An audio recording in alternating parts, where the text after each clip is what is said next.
ព្រះគម្ពីរហេណុកជំពូកទី104កន្លែងនេះគឺជាបន្តអ្នកបងនៅក្នុងនោះវាដូចជាដាច់ហើយវាមាន104ហើយមានលេខ1ទូចដូច្នេះតពីមុនហើយខ្ញុំមិនបានភ្ជាប់គ្នាសូមទោសមើលអត់ដល់ខ្ញុំនឹងអានជូនតពីលើកមុននេះជាព្រះបន្ទូលរបស់ព្រះនៅក្នុងគ្រានោះពួកគេនឹងត្រូវបានហៅចូលទៅឯកូនចៅដែលរស់នៅផែនដីទាំងអស់ហើយក៏នាំអ្នកទាំងនោះដើម្បីស្ដាប់អំពីប្រាជ្ញារបស់ពួកគេចូលបង្ហាញដល់ពួកគេទាំងអស់នោះចុះគឺជាព្រះបន្ទូលព្រោះអ្នកគឺជាអ្នកដឹកនាំពួកគេហើយរង្វាន់នឹងដាក់នៅលើផែនដីទាំងមូលចំពោះខ្ញុំនិងកូនប្រុសរបស់ខ្ញុំនឹងកាន់តាមហើយក៏រួមគំនិតជាមួយនឹងពួកគេនៅក្នុងផ្លូវនៃសេចក្តីទៀងត្រង់នេះជារឿងរហូតអស់កលខណៈពេលដែលពួកគេនឹងនៅមានជីវិតរស់នៅឡើយសន្តិភាពនឹងត្រូវបានជាកម្មសិទ្ធិរបស់ពួកគេចូលមានអំណរឡើងឲ្យពួកកូនចៅនៃសុចរិតនៅក្នុងស្ដីពិតអើយមានតែប៉ុណ្្នឹងទេខ្ញុំលើកមុនខ្ញុំអត់ទាញអត់ដល់ហើយក៏ខ្វះអញ្ចឹងកន្លែងនេះចង់បញ្ជាក់ពីនៅក្នុងតាំងពីចម្ពោះទី104មុនមកម្លេះមានន័យថាព្រះគម្ពីរហេណុកនឹងមានអ្នកសរសេរចុះជាពាក្យដែលคล้ายបន្លំព្រះបន្ទូលព្រះអង្គប៉ុន្តែលោកខារ៉ានឹងបានបញ្ជាក់ឲ្យថាបើអ្នកណាហ៊ានសរសេរចុះតាមភាសាដើមបកប្រែនៅការពិតមិនបន្លំហើយដែលបើសិភៅនោះទៅដល់ដៃពួកអ្នកដែលចង់ដឹងចង់យល់គឺជាពួកបរិសុទ្ធអ្នកជឿហ្នឹងនៅពេលដែលបានអានហើយពួកគេនឹងទទួលបានប្រាជ្ញាអំណរសន្តិភាពហើយនឹងគេហៅថាប្រាជ្ញាចេះដឹងគឺចំណេះដឹងតែម្ដងអញ្ចឹងលើមុនខ្ញុំសួរលោកអ្នកមកថាតើនៅពេលលោកអ្នកអានព្រះគម្ពីរហេណុកហើយតើលោកអ្នកទទួលអារម្មណ៍ឬក៏ទទួលភាពអំណរបែបណាទទួលបានចំណេះដឹងបែបណាដូច្នេះហើយបានជាត្រង់កន្លែងនេះគឺសំខាន់ចំណែកខ្ញុំជាអ្នកដែល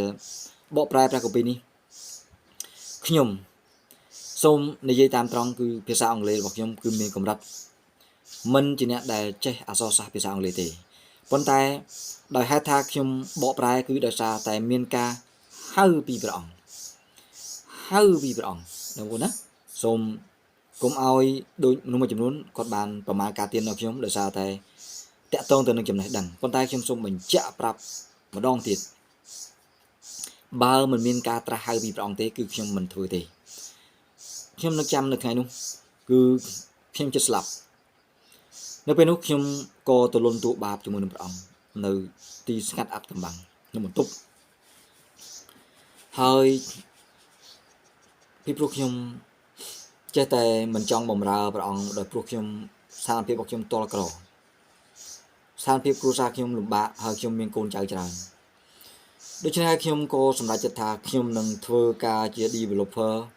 ក្នុងការធ្វើ website ក្នុងការធ្វើការផ្សព្វផ្សាយឬក៏លក់ page លក់អីឬក៏ធ្វើជាអ្នកដែលកាន់ page ដើម្បីរកចំណូលពីព្រោះផ្នែកខាងនេះខ្ញុំចេះហើយរកលុយបានច្រើននៅពេលដែលខ្ញុំចាប់ផ្ដើមធ្វើបានរយៈពេល2សប្តាហ៍ខ្ញុំក៏ចាប់ផ្ដើមធ្លាក់ខ្លួនឈឺគឺខ្ញុំចុកថប់ណែនហើយពេលរសៀលឡើងគឺខ្ញុំដូចហាក់ដូចជាបាត់ដង្ហើមខ្ញុំទៅពេទ្យក៏ដោះស្រាយបានលេបថ្នាំក៏អត់ធូរពេលនោះខ្ញុំគិតថាប្រហែលជាខ្ញុំដល់ពេលដែលត្រូវស្លាប់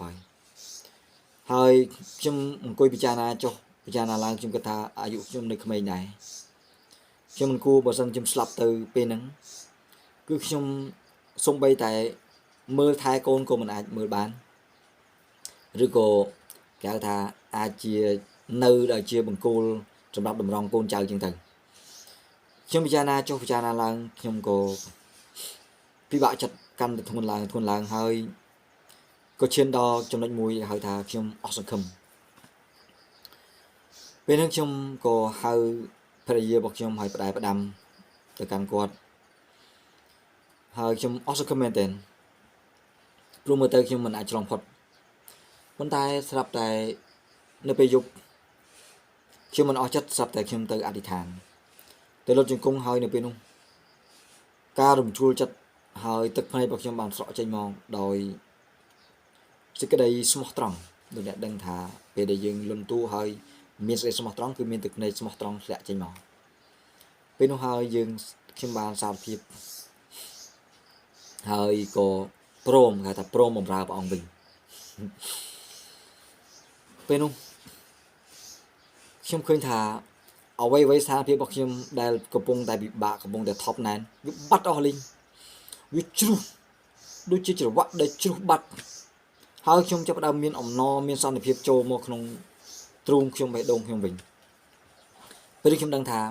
អូព្រះអង្គព្យាបាលហើយព្រះអង្គអត់ទោសខ្ញុំហើយប៉ុន្តែខ្ញុំវាមិនអស់ចិត្តទៀតពីព្រោះខ្ញុំនៅតែចង់រកលុយដដែលហើយនៅពេលនោះយប់នោះខ្ញុំដើរចូលឡើងនៅដេកលក់ទេពេលនោះមានសំឡេងមួយនៅក្នុងខួរក្បាលមិនមែនឮជាតិឬណាមួយណាខ្ញុំឮសំឡេងនៅក្នុងខួរក្បាលអស់លោកបងប្អូនអាចឮសំឡេងពីព្រះអង្គខុសគ្នាប៉ុន្តែខ្ញុំនៅឮខួរក្បាលហេណុកអីគេឮសំឡេងវាចម្លែករួចដល់ពេលខ្ញុំដើរទៀតឮទៀតដល់ខ្ញុំអត់ព្រមរឮទៀតពេលនោះខ្ញុំក៏នឹកឃើញចាំនៅគ្រាមួយដែលមានមនុស្សម្នាក់ដែលបានណែនាំព្រះគម្ពីរហេណុកមកដល់ខ្ញុំប៉ុន្តែខ្ញុំបដិសេធដោយសារពីមុនខ្ញុំក្រៅពីព្រះគម្ពីរ66ក្បាលនៅក្នុងការនិកាយរបស់ខ្ញុំដែលខ្ញុំជឿគឺរាប់ថាខុសឆ្គងយល់ឃើញនេះជាបទពិសោធន៍របស់ខ្ញុំមិនទទួលសិភៅអ្វីទាំងអស់ក្រៅពីព្រះគម្ពីរ66ក្បាលប៉ុន្តែនៅពេលដែលខ្ញុំចាប់ផ្ដើមបកប្រែគឺមានភាពលំបាកមែនទែនពីព្រោះភាសាអង់គ្លេសជាភាសាអង់គ្លេសដែលចាស់ហើយនៅក្នុងភាសានោះគឺភាសាម៉ាត់ក្រៀមដូចជាកំបុតការបកប្រែនោះលំបាកខ្លាំងមែនទែនលោកអ្នកបងហើយខ្ញុំបកប្រែបានមួយរយៈខ្ញុំឈប់ខ្ញុំក៏លើកជុំថាបើព្រះអង្គពិតជាឲ្យទូបង្គំសពតិឲ្យទូបង្គំបកប្រែមែនសូមផ្ដល់ប្រាជ្ញាឲ្យទូបង្គំឲ្យយល់ដល់ទោះបីជាភាសាខ្ញុំមិនបានល្អក៏ដោយប៉ុន្តែសូមឲ្យយល់ដល់អត្ថន័យនៃអ្វីដែលព្រះអង្គចង់មានបន្ទូលតាមរយៈសភៅនេះលោកអ្នកបងប្អូនហើយការអស្ចារ្យក៏បានកើតឡើងនៅពេលដែលខ្ញុំមិនយល់នៅក្នុងចំណុចណាខ្ញុំអង្គុយមើលស្លឹកឈើពេលនោះចំណេះដឹងបានមកដល់ខ្ញុំនៅពេលនោះការបើសម្ដែងនេះក៏បានឃើញខ្ញុំបានឃើញស្អីល្អព្រះអង្គខ្ញុំបានឃើញព្រះអង្គដល់យ៉ាងណាគឺខ្ញុំអធិដ្ឋានហើយខ្ញុំឃើញថាទឹកភ្នែករបស់ខ្ញុំកំពុងតែស្រក់នៅលើជើងរបស់ព្រះអង្គហើយខ្ញុំបញ្ជាក់ថាតើព្រះអង្គព្រមអត់ទោសខ្ញុំទេព្រះអង្គថាព្រះអង្គអត់ទោសឲ្យហើយដើម្បីបញ្ជាក់ព្រោះខ្ញុំមិនជឿទៀតខ្លាចខ្ញុំថាខ្ញុំចេះតែគិតពេលនោះព្រះអង្គមានបន្ទូលតាមរយៈហោរារបស់ព្រះអង្គមកបញ្ជាក់នៅចំពោះការដែលខ្ញុំចង់ដឹងទើបខ្ញុំជឿថាអ្វីៗអស់នេះគឺជាការពិតហើយដូច្នេះហើយគឺអ្វីដែលខ្ញុំធ្វើនៅក្នុងពីនោះនេះគឺមិនមែនជារឿងលេងសើចទេទេបងគឺជាការពិតហើយជាអំណរអស្ចារ្យហើយចាប់ពីពេលនោះមកខ្ញុំក៏ទទួលបាននៅចំណេះដឹងដែលខ្ញុំមិនដែលធ្លាប់មានពីមុនមកហើយយើងឃើញថានៅពេលដែលយើងបដិសេធនៅព្រះបន្ទូលព្រះអង្គនៅសិភៅនានាដែលព្រះអង្គប្រើអ្នកបម្រើព្រះអង្គឲ្យសរសេរចុះប៉ុន្តែមនុស្សបានគេហៅថាខណ្ឌចែកគឺប្រៀបដូចជាយើងជីកង្កែបដែលនៅក្នុងអណ្ដូងដែលអត់ស្គាល់ពិភពខាងក្រៅថាធំប៉ុណ្ណាហើយនៅក្នុងភាពដែលនៅក្នុងរូងដូចជាអណ្ដូងនេះមានរឿងមួយដែលតើតនៅព្រះគម្ពីរគឺនៅក្នុងព្រះគម្ពីរលោកុបាតដែលរឿងទាំងអស់ហ្នឹងតាក់ទងជាមួយនឹងលោកលុតជាមួយនឹងកូនស្រីនៅក្នុងរូងភ្នំហេតុអីបានជាពូជលុតជាពូជដែលកូនដែលត្រូវកើតមកដូចជាអាដាមហ្នឹងដូចជាមិនសូវល្អហើយក៏មានគេហៅថាមិនអត់មិនសូវសពទេហើយពួកគេត្រូវរួយរាវទៅហើយពេលខ្លះក៏បាត់ហើយមកដល់ឥឡូវនេះយើងក៏ដឹងថានៅមានឬក៏អត់ទេប៉ុន្តែខ្ញុំគ្រាន់តែដឹងថាភាពនៅក្នុងរូងនៅភ្នំដោយកូនលុតស្មានថាព្រះអង្គបញ្ឆេះមនុស្សស្លាប់អស់ហើយនៅពិភពខាងក្រៅគាត់អត់ព្រមចេញពីរូងភ្នំនឹងទេគាត់ខ្លាចដូច្នេះហើយទើបគាត់មានពីអ្នកបងប្អូនស្រីៗនឹងក៏មានគំនិតបញ្ច្រកស្រាដល់ឪពុកហើយក៏រួមដំណេកជាមួយឪពុកដើម្បីបង្កើតពូជ ឃើញទេបងកើតបានជាកំហុសដោយសារនៅក្នុងរូងដូច្នេះហើយគំនិតអ្នកដែលគិតព្រំខណ្ឌទៅលើព្រះបន្ទូលព្រះអង្គក៏ដូចគ្នាយើងបើកចិត្តឲ្យទូលាយថាព្រះអង្គធ្វើការធំធេងណាស់តាមរយៈអ្នកអត់ជឿ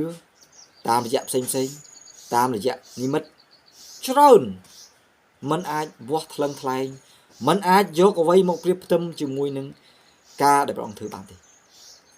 ពីព្រោះទ្រង់ជាព្រះដ៏ធំមានអំណាចចេស្តាគ្មានដែនកំណត់ហើយយើងដឹងចឹងដែរប៉ុន្តែយើងទៅបែរដាក់កំណត់ព្រះអង្គជាមួយនឹងព្រះបន្ទូលតែ60បានខ្ញុំយល់ពីអារម្មណ៍នៅចំពោះអស់លោកមួយចំនួនព្រឹទ្ធាចារ្យលោកគ្រូឬក៏ចាស់ទុំនៅពេលដែលពួកគាត់ប្រកាន់ភ្ជាប់នៅលើព្រះគម្ពីរ66ក្បាលនោះដោយសារតែខ្លាចមានការខុសឆ្គងខ្ញុំសូមបញ្ជាក់ត្រង់ចំណុចនេះថាអ្នកដែលទទួលបានចំណេះដឹងនិងប្រាជ្ញាមានន័យថាអ្នកដែលទទួលបានពន្លឺនៅពេលទទួលជឿព្រះអង្គចាប់ផ្ដើមដើរជាមួយព្រះអង្គចាប់ផ្ដើមចង់យល់ចង់ស្គាល់ព្រះអង្គនឹងប្រទាននូវព្រះមេឱសថហើយក៏ទទួលបានពន្លឺនៅពេលមានព្រះយេស៊ូវមានថាមានពន្លឺនិងប្រាជ្ញាពីព្រោះព្រះអង្គជាប្រាជ្ញាលោកអ្នកបងប្អូនអានសៀវភៅមួយដែលសេចក្តីខ្លឹមសារនៅក្នុងនោះគឺជាការបោកបញ្ឆោតឬគឺជាការកេងបន្លំព្រះបន្ទូលព្រះអង្គនឹងឲ្យលោកអ្នកដឹងភ្លាមព្រះអង្គនៅខាងក្នុងនឹងប្រាប់លោកបងប្អូនថានេះជាការខុសឆ្គងនេះមិនមែនជាព្រះបន្ទូលព្រះអង្គភ្លាមតែម្ដងខ្ញុំហ៊ានបញ្ជាក់ពីព្រោះខ្ញុំមានបទពិសោធន៍នៅក្នុងរឿងទាំងអស់ហ្នឹងពីព្រោះនៅពេលដែលខ្ញុំទទួលបានចំណេះដឹងតាមរយៈដែលខ្ញុំព្រមធ្វើតាមប្រហារតីព្រះអង្គដោយបកប្រែព្រះគម្ពីរហេណុកនេះគឺមានប្រាជ្ញាមានការយល់ដឹងយ៉ាងទូលំទូលាយបានមកដល់ក្នុងខួរក្បាលនៅក្នុងចំណេះដឹងរបស់ខ្ញុំដែលខ្ញុំមិនដែលស្មានដឹងហើយដូច្នេះបានជាខ្ញុំចាប់ផ្ដើមផ្លាស់ប្ដូរគំនិតនៅក្នុងការគិតរបស់ខ្ញុំទៅថ្មីមួយបែបទៀតនេះហើយជាទីបន្ទាល់នេះហើយជាការដែលខ្ញុំចង់បញ្ជាក់ប្រាប់អំពីព្រះគម្ពីរហេណុកនេះហើយលោកអ្នកឃើញនៅក្នុងជំពូកទី104នេះគឺបញ្ជាក់ថារង្វាន់នឹងមានសម្រាប់អស់អ្នកដែលធ្វើសម្រាប់ផែនដីហើយមែនព្រះអង្គបានសន្យាជាមួយខ្ញុំពិតប្រាកដមែនថាព្រះអង្គនឹងប្រទានពរឲ្យតាមរយៈដោយសារតែខ្ញុំបានធ្វើកិច្ចការតែប៉ុណ្្នឹងទេដោយសារតែធ្វើតែប៉ុណ្្នឹងស្ដាប់បង្គាប់តែប៉ុណ្្នឹងព្រះអង្គនឹងប្រទានពរឲ្យដល់ខ្ញុំនឹងពូជពងគ្រួសាររបស់ខ្ញុំហើយដើម្បីបញ្ជាក់ខ្ញុំមិនអស់ចិត្តទៀតឥឡូវដើម្បីបញ្ជាក់ខ្ញុំសុំរឿងមួយមុនគឺសុំឪពុកម្ដាយរបស់ខ្ញុំដែលគាត់ចាស់ហើយឲ្យបានសង្គ្រោះឲ្យគាត់ឆ្លល់ការពិតលោកអ្នកបងប្អូនការអស្ចារ្យក៏បានកើតឡើងភ្លាមតែក្នុងរយៈពេលតែប្រហែលដូចជា1ខែឬក៏2ខែខ្ញុំអត់ដឹងទេអត់ច្បាស់ទេប៉ុន្តែប្រហែលក្នុងប្រឡងប៉ុណ្ណឹងគឺនៅក្នុងស្វ័យរឿងហ្នឹងការអស្ចារ្យបានកើតឡើងម្ដាយខ្ញុំត្រូវស្លាប់ប៉ុន្តែបែរជារស់ឡើងវិញឪពុកខ្ញុំគាត់បានភ្លឺភ្នែកគាត់មានអំណរគាត់ហាក់ដូចជាមនុស្សដែលកើតជាថ្មីគាត់មានអំណរគឺការអំណរនោះដូចជាប្លែកដែលខ្ញុំមិនដែលឃើញព្រោះគាត់ជឿព្រះអង្គយូរហើយយើងមិនដែលឃើញគាត់មានអំណរចឹងទេប៉ុន្តែនៅពេលដែលគាត់បានអានសៀវភៅនឹងគាត់ហាក់មានដូចមានសេរីភាពគាត់ដូចទទួលដឹងរឿងអ្វីដែលអាចកំបាំងមួយដែលគាត់មិនដែលធ្លាប់ដឹងអញ្ចឹងហើយយើងនេះជាការបញ្ជាក់លោកហេណុកបានបញ្ជាក់ថាបើអ្នកណាហ៊ានបកប្រែតាមភាសាចិត្តរបស់ខ្លួនដោយពិតត្រង់មិនបានបន្លំបញ្ចូលឬក៏សូមទោស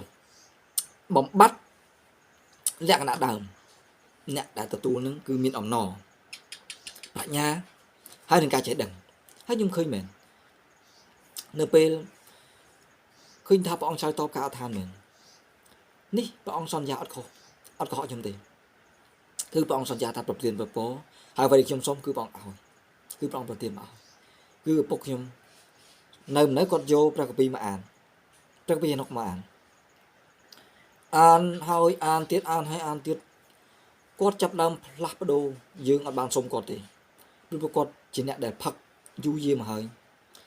សពតែគាត់មានគំនិតថាគាត់ចង់ជប់ផឹកស្រាហើយគាត់អាយុច្រើនហើយគាត់ចាប់ដើមថាគាត់ចង់ជប់ផឹកស្រាឥឡូវនេះគាត់ឈប់បានសម្រេចដោយសារតែសេចក្តីសន្យាដោយសារប្រគុណរបស់ចាស់របស់ព្រះដែលទ្រង់បានធ្វើសម្រាប់ខ្ញុំនេះជាទីបន្ទាប់មួយសម្រាប់លើកទឹកចិត្តរបស់ដល់លោកអ្នកបងថាបើលោកអ្នកកំពុងអានព្រះគម្ពីរហេណុកនេះខ្ញុំសូមបញ្ជាក់ប្រាប់ថាព្រះគម្ពីរនេះមិនមែនคล้ายមិនមែនខុសឆ្គង គឺខ្ញុំធ្វើទៅតាមអ្វីដែលព្រះអង្គត្រាស់ហៅបង្គាប់ឲ្យខ្ញុំដូចជាមានទីបន្ទាល់ស្រាប់ដែលខ្ញុំរៀបរាប់មកដើម្បីបញ្ជាក់ជូនជាសក្ខីភាពដើម្បីឲ្យលោកអ្នកបានជឿថាអ្វីដែលខ្ញុំធ្វើទីបន្ទាល់អ្វីដែលកើតឡើងចំពោះខ្ញុំនេះគឺជាការពិតសម្រាប់ជីវិតខ្ញុំដែលជាអ្នកបកប្រែព្រះគម្ពីរនេះសូមអរគុណសូមព្រះអង្គម្ចាស់ព្រះយេស៊ូវមេស៊ីយ៉ាបានប្រទានពរជូនដល់អ្នកដែលបានស្ដាប់ដែលបានអានហើយលោកអ្នកនឹងទទួលបានប្រពរអំណរសន្តិភាពនិងរង្វាន់ពិតប្រាកដដូចជាព្រះបន្ទូលព្រះអង្គមានបន្ទូលក្នុងនេះពិតប្រាកដមែនក្នុងព្រះនាមព្រះយេស៊ូវមេស៊ីយ៉ាអរគុណព្រះអង្គយើងនឹងជួបគ្នានៅចំពោះក្រោយគឺចំពោះ105នៅពេលក្រោយទៀតអេមែន